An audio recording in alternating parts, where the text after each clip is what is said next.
So, user productivity.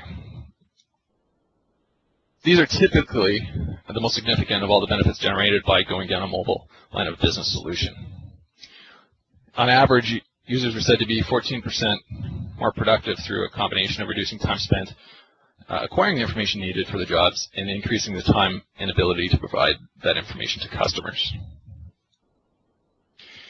Additional research shows that best-in-class companies have achieved 38% year-over-year improvement in employee productivity compared to 14% year-over-year on average. So depending upon, again, the maturity of your organization and your technology, there's a pretty big range in terms of what you can expect to achieve in improvement. But at the low end, or medium, 14%. And you're probably wondering what defines best-in-class. Well, best-in-class is more about the solution in terms of the ease in which a mobile user can access information when required, and how well the organization themselves have adapted policies, procedures within the organization to embrace and realize the operational efficiency. So an example is you get a company who decides they want to deploy a mobile expense management to allow mobile employees to enter their time, scan receipts, other expenses. Yet the organization doesn't look internally at the policies around expenses and or the process, and therefore doesn't realize all the benefits. So a good example, you deploy the expense policy or the expense management solution. You have employees scanning receipts, but your policy states you must have a hard copy. Or worse yet, you've now captured all this data, but you have somebody sitting in AP printing off all these electronic statements and re-entering it into your application. So it's got to be an integrated solution across, again, people, process, and the technology itself.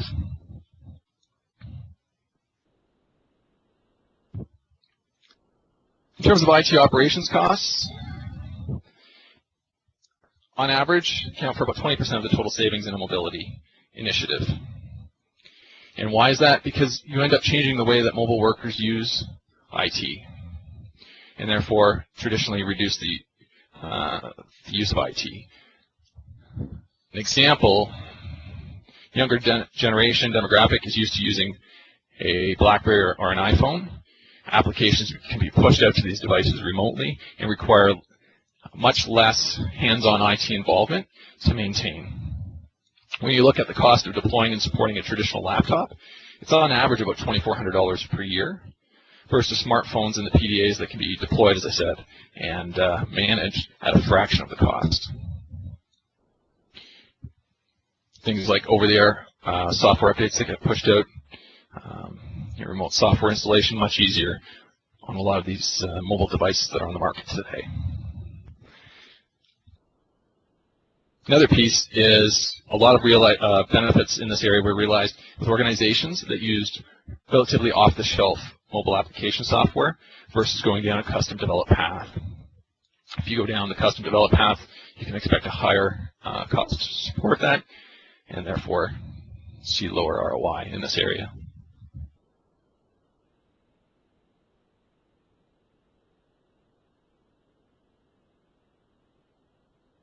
So some of the benefits around business operations.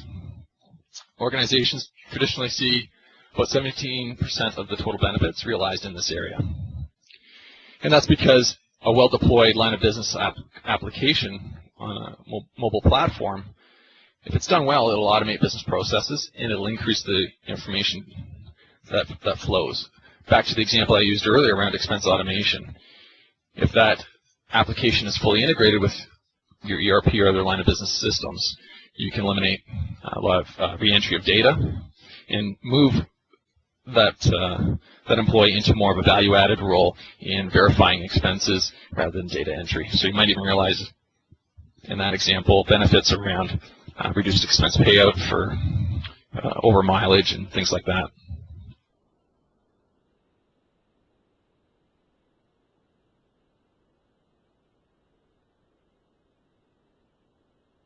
IT staff productivity. There are some additional benefits in this area in two key areas. If you can consolidate mobile applications and the communications into one platform. So an example, a lot of organizations have deployed BlackBerrys or iPhones for business use. And one purpose still requires IT to support them in some fashion, initial deployment, maybe get the email set up so they can receive corporate email. But now, the minute you layer on additional applications, you've now got IT only touching one device for multiple purposes. The other area, again, is the reduction in the number of laptops and other infrastructure that's out there, security infrastructure to access internal apps, as an example. So the additional benefits realized around staffing efficiency.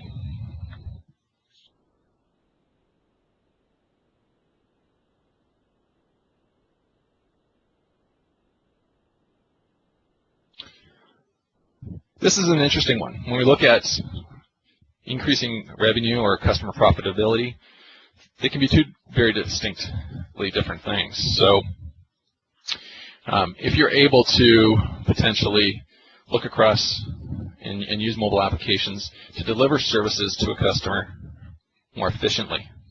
So example would be, I've now sent out a service tech to repair the client's furnace, and while he's there, he realizes that it hasn't been serviced. He might be able to do things like schedule further follow-up for an annual cleaning, service appointment, maybe even get them onto a maintenance plan. A good example is actually taking payment directly, and there are organizations that are now starting to do that with mobile handhelds in this space. And in the example I used of home heating and cooling repair, where they're now taking customer payment at the point of service, and therefore eliminating the need for receivables and collections and bad debt.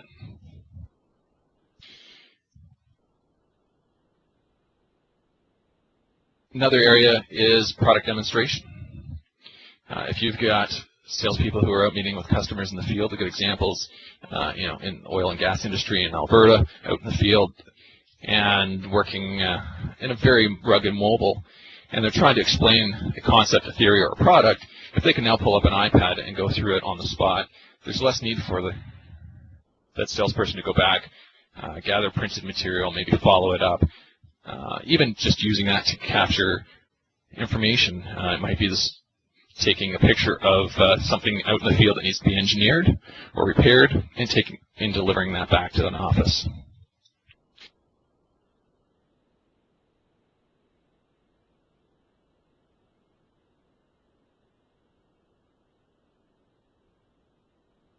So let's just take a quick look at what defines best in class around mobility. You can see that one of the leading benefits of a mobility strategy is employee satisfaction improvement year over year. Another area is the amount of work that can actually be completed on mobile. Operational efficiency, obviously, and some employee productivity. But if you look at the employee satisfaction, it typically correlates with an observed improvement in retention of employees, and empowering employees to take control of their work, and of course from that then providing a better level of service or quality of service in the work that they do.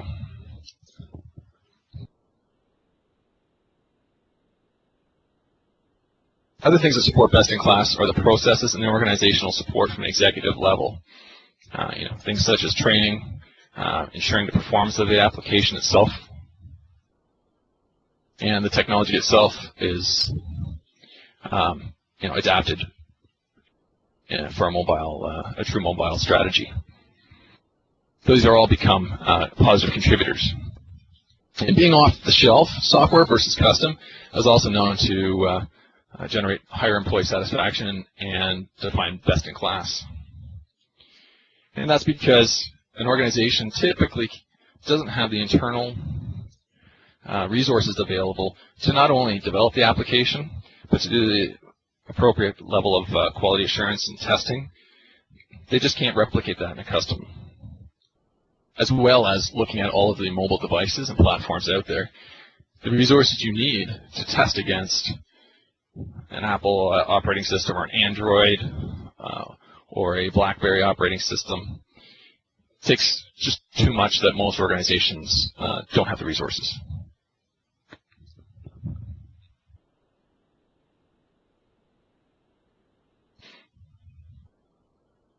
So where are some areas where you can see ROI, some true examples? Attracting and retaining talent.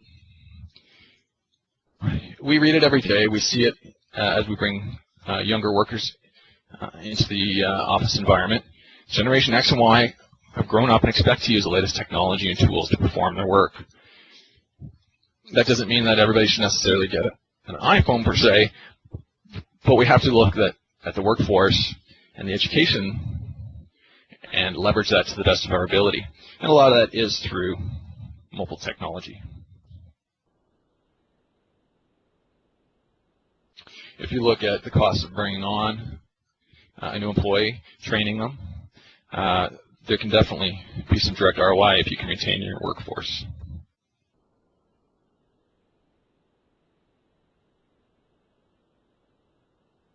Here are some statistics and things to think about around attracting and retaining a solid workforce. Now, when you look across the top of this, the levels really just refer to the maturity of the organization.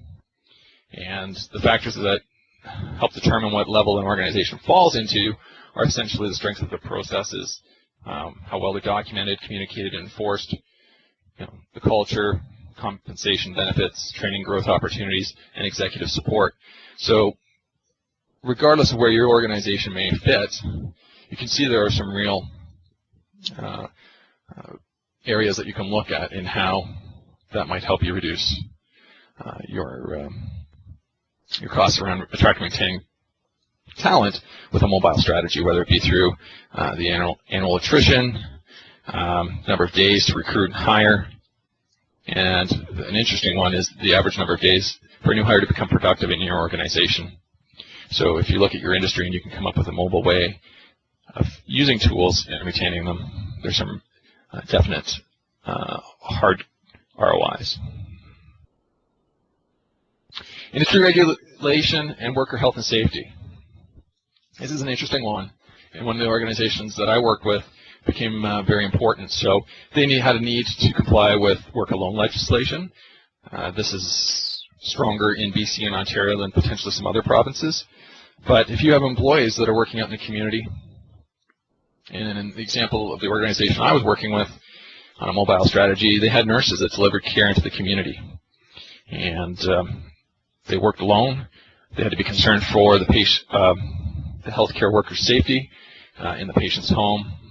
Traditionally, the demographic, about 98% women. So they had to meet certain work alone legislation, and putting things like panic buttons built into their BlackBerries supported that.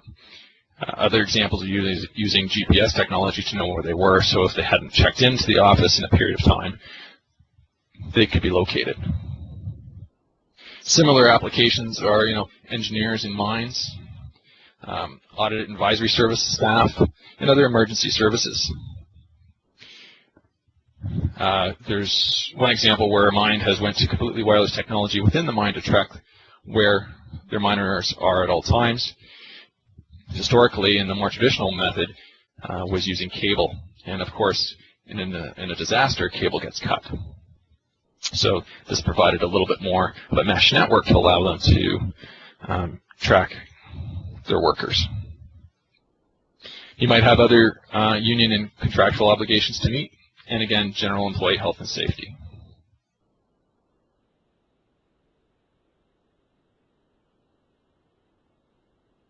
Great example is just capturing information in real time to support things like scientific research credits, tax credits, very popular obviously in Canada. And there are other federal, provincial, and state programs across Canada and the US where you have a need to track and support claims. And traditionally, and a good example has been technology companies developing applications and engineers developing solutions haven't done a great job of tracking this as it was happening. And then they try to support the claim later on. So if you can capture information in the field to support these tax credits, you reduce your audit costs and have a better chance of supporting claims. There's also a lot of organizations who have avoided taking advantage of the shred credits in Canada because they feel it's just too much overhead to track and maintain. Yet there are some great mobile solutions to support that.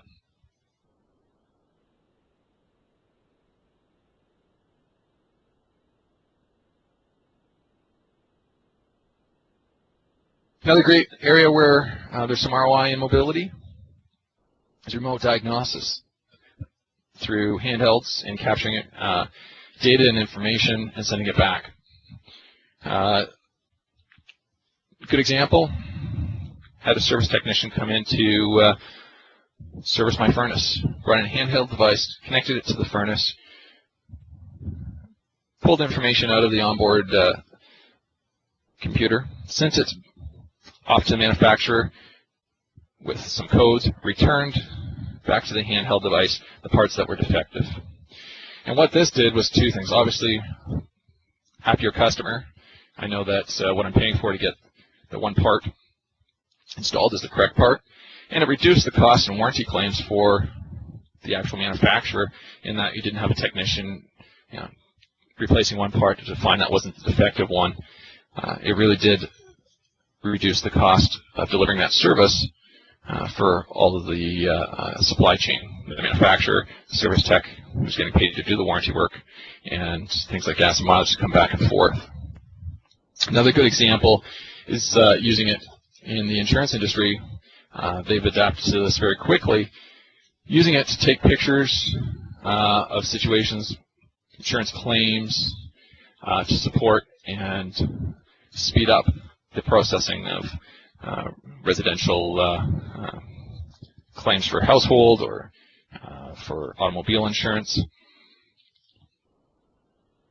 And there's now medical professionals using add-ons for BlackBerries to take things such as patient blood pressure and send that back and make that part of their electronic record. So think about your organization, and if you have areas where you can improve the capture of information back from the field. Case number 5, reducing administrative costs. We alluded to some of these earlier on, but some great examples around time and attendance, entering payroll data and expense data. So if you've got people that are regularly out of the office and can now easily track their time, becomes more accurate, whether it's against projects or direct payroll. Even just to do time and attendance, to punch in and out at the end of the day so you know they arrived or checked in and they're servicing their customers. It also helps support government regulations to track working time of employees. And expense data, as we used earlier on in an example, paperless automated workflow. If you can get information flowing back from the field, from a handheld device, directly into your line of business systems, reducing data entry across the board, not only for the administrative staff in the office, but also for people in the field to make it easier. You end up reducing reduction in paper-based systems for things like expense reports and receipts. And now you've got electronic record to support any audits.